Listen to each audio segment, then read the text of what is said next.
Hello and welcome to CPT 432, which is Visual Basic Programming Essentials. Now, in this particular course, like honestly, any programming course, it is going to be a great big process of problem solving. And, well, with any sort of problem, you will probably have problems. What you want to do is you want to start your projects farther out in the week. So rather than in previous classes, I'm sure you I'll get to that on the weekend.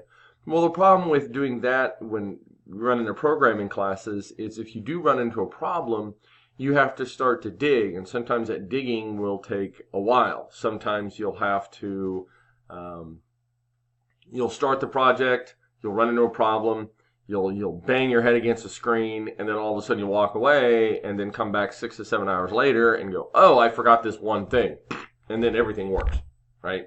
And that happens a lot. That I think every person who's messed with programming, engaged with programming educationally, has that particular experience where it's concerned. So I always tell students, hey, start early.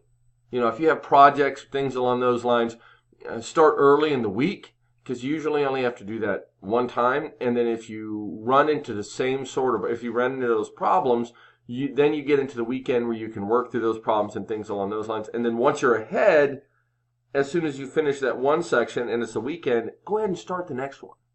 So that way you have the same sort of thing. You're always ahead. Now that might be misconstrued as good time management, but that's totally up to you. But this is one of those classes where you can really get in there and you can make it your own.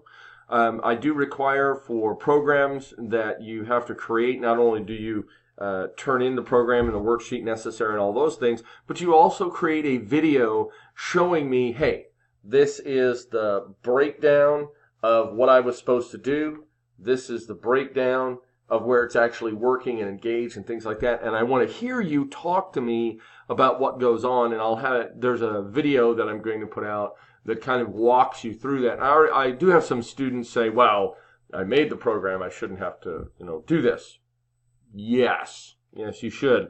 And the reason for that is a lot of times I've had students, every single semester, I'll have students turn in a program where they forget to turn something in, or there's versions that are different, or there's some sort of compatibility issue. And if you're showing me, here's a program I made, here's the criteria it was supposed to fulfill, and here's how this was fulfilled as I run the program, it's very difficult for me to go, oh, well, I'm going to take some points off because he just showed me. That's not.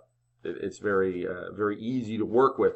Additionally, what I found is when students run through the list of what they're supposed to do and they have to talk through it out loud and they have to compare it to their actual program, I've had people stop the video, make the changes to make it work, and say, oh, I made the changes and this is how this has happened, which is that direct learning feedback, because you're actually giving feedback to yourself as you're going through that and making sure that you're not having those issues. Additionally, when you're doing the responses, a good thing according to the discussion responses is you have the first discussion that has at least two things sorted from outside sources that are cited using APA. And then if you look at the rubric, it says that there are at least two, but two is the minimum number of responses. And they have to be a fairly engaged response, and those responses have to be supported by APA guidelines. So you should have, at minimum, your main post, whatever that discussion topic is, two things that support it by APA style, and then, or two outside sources that are cited by APA, and then two follow-on discussion posts that you follow up either with your own discussion or some other discussions, where you cite each one of those. Now, if you look at the rubric, it talks about the minimum. If you want to go beyond the minimum and actually score higher in the rubric, you'll have to engage with other students beyond the minimum of two responses. So that helps you out where that's concerned. If you have any questions for me, let me know. I am available via email, usually within 24 to 48 hours.